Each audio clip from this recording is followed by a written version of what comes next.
UP अब तक से मैं असम सिद्दीकी। मैं आज पहुंचा हूं कुशीनगर जिले के खड्डा नगर पंचायत में। हमारे साथ हैं डॉक्टर नीलेश मिश्रा जी, ये चिकित्सक भी हैं और भाजपा के वरिष्ठ नेता भी हैं। इस समय कोरोना महामारी का दौर चल रहा है। लॉकडाउन 5 यानी अनलॉकडाउन 1 की शुरुआत हो चुकी है। बाज़ार भी खुल रहे हैं, बसें भी शुरू हो गई, ट्रेनें भी चल रही हैं।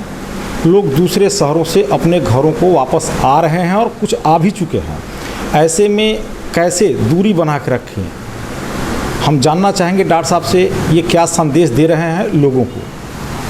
आपका स्वागत है यूपी अब तक में। ये क्या संदेश दे रहे हैं इस समय जो लॉकडाउन के बाद बाज़ार खुल चुका है, लोग एक दूसरे से मिल रहे हैं, तमाम शासन के निर्देश हैं कि वो दूरी बना के रखें, मास्क पहने, तो क्या आप संदेश देना चाहते हैं बचाव के लिए? देखिए, सबसे बड़ी बात यह है कि इस समय हमारे सर्वाधिक प्रवासी मजदूर जो बाहर से आए हुए हैं, उनको लेकर लोगों में बहुत ही आशंका है कि वो सभी कोरोना वाहक हैं। ऐसा नहीं है।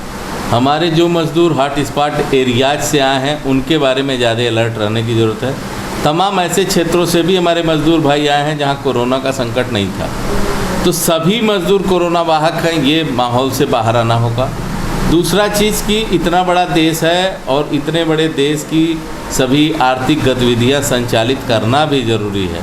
इसलिए ये बड़ा रिस्क लिया गया है, क्योंकि हमें देश भी चलाना है, कोरोना से बचना भी है।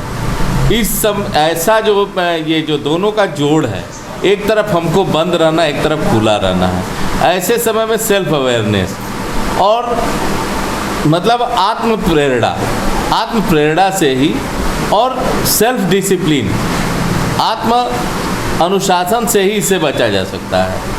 सबसे बड़ी बात यह है कि इम्यूनिटी अपना डेवलप करना। प्रत्येक लोग अपने इम्यूनिटी के प्रति जागरूक रहें और सबसे पहला चरण हमारा होता है इम्यूनिटी बढ़ाने का कि हम नमक का सेवन कम करें। 5 ग्राम नमक एक आदमी के लिए पर्याप्त है। जितना कम नमक हम खाएंगे, जितने कम नमक में हमारा काम चलेगा, उतना अच्छा इम्यूनिटी हमारा डेवलप होगा।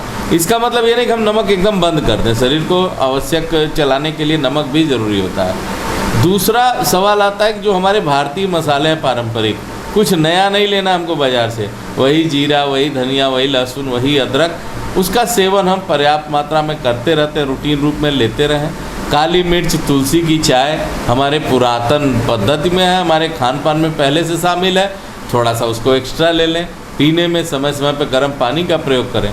और जहाँ तक समाज में जब हम घर से बाहर निकलते हैं, तो उस समय हमको ये पूरा एहसास होना चाहिए कि हम ऐसे जगह पे जा रहे हैं जहाँ कोई भी कोरोना वाहक हो सकता है। यानी कि रेस्पेक्ट आल, सबका सम्मान करें, और सस्पेक्ट आल, सबके पे शक करें। जब तक हम इस ट्रेडिशन को नहीं अपनाएंगे, तब तक हम कोरोना से नहीं बच सकते। हम दुकान पे जाएं, भीड़ है, थोड़ा सा रुक जाएं। हमें इंतज़ार की जो पद्धति है वो हमारे यहाँ नहीं है। हर आदमी अपने आप को VIP शो करता है कि हमारा काम पहले हो जाए, हम आगे पहुँच जाएँ। तो जो हरी वरी एंड करी हमेशा बीमारी का वाहक रहा है। हरी मने जल्दीबाजी, वरी मने चिंता, और करी मने तला भुना खाना। तो ये इन चीज़ों से हमको हमेशा बचना है। हरी से तो एकदम बचना है कि हम जल्दी पहुंच जाएं। जब हम इंतज़ार करने की पद्धति अपनाएंगे और जब हम लोगों को एक दूसरे को मौका देंगे, रेस्पेक्ट आल, दूसरे को मौका देंगे, सस्पेक्ट आल, हमारे सामने जो खड़ा है उसको कोरोना वाहक माने, लेकिन ऐसा नहीं कि उसका अपमान करें, उसको ढकेल दें, उसको हटा दें, ऐसा नहीं। उसको पहले मौका दे, वो खरीद ले, दुकानों के बाहर थोड़ा सा खड़े हो जाएं। और ये बड़ी जिम्मेदारी दुकानदारों की भी है। हमारे जो व्यापारी बंधु हैं, उनकी भी बड़ी लायबिलिटी बनती है। कोटेदारों की लायबिलिटी बनती है जहाँ ज़्यादा भीड़ होता है। गांव में सहज केंद्र है जहाँ लोग पैसा निकालने जाते हैं, कि वो थोड़ा सा जागरूक रहे, खुद भी मास्क पहने, लोगों को मास्क लगाने को कहें, मुँह पर गमछा लगाने को कहें, और हाथ बार बार किसी सरफेस पे न छुएं, और दुकानों पे सैनिटाइजर की प्रॉपर व्यवस्था हो, और जल्दी ग्राहक निपटाने के चक्कर में भीड़ न लगाएं। क्रमशः वो दुकानदारी करेंगे। हम जान है तो जहान है, सभी जानते हैं। आप वो पैसा कमा के क्या करेंगे जो कल आपकी जान ले सकता है? आप देख रहे हैं कि इसके लिए कोई उम्र की सीमा नहीं है। कोरोना के लिए कोई मतलब वर्ग नहीं है कि इस वर्ग को नहीं होगा, शाकाहारी को नहीं होगा, मांसाहारी को नहीं होगा, तमाम भ्रांतियाँ, ऐसा कुछ नहीं है। अगर कोरोना इफेक्टेड व्यक्ति के संपर्क में जो आएगा उसको कोरोना होगा, तो हम बिना जांच के तय तो कर नहीं सकते कि इनको कोरोना है, लेकिन उनसे दूर रह के हम कोरोना से तो बच सकते हैं। तो मेरा यही कहना है कि सरकार अपनी जिम्मेदारी निभा चुकी, अब जनता की बारी है और जनता की सहभागिता से ही कोरोना का जो ये अपरोक्ष शत्रु है हमारा, उसको हम जनता की भागीदारी बिना नहीं हरा पाएंगे।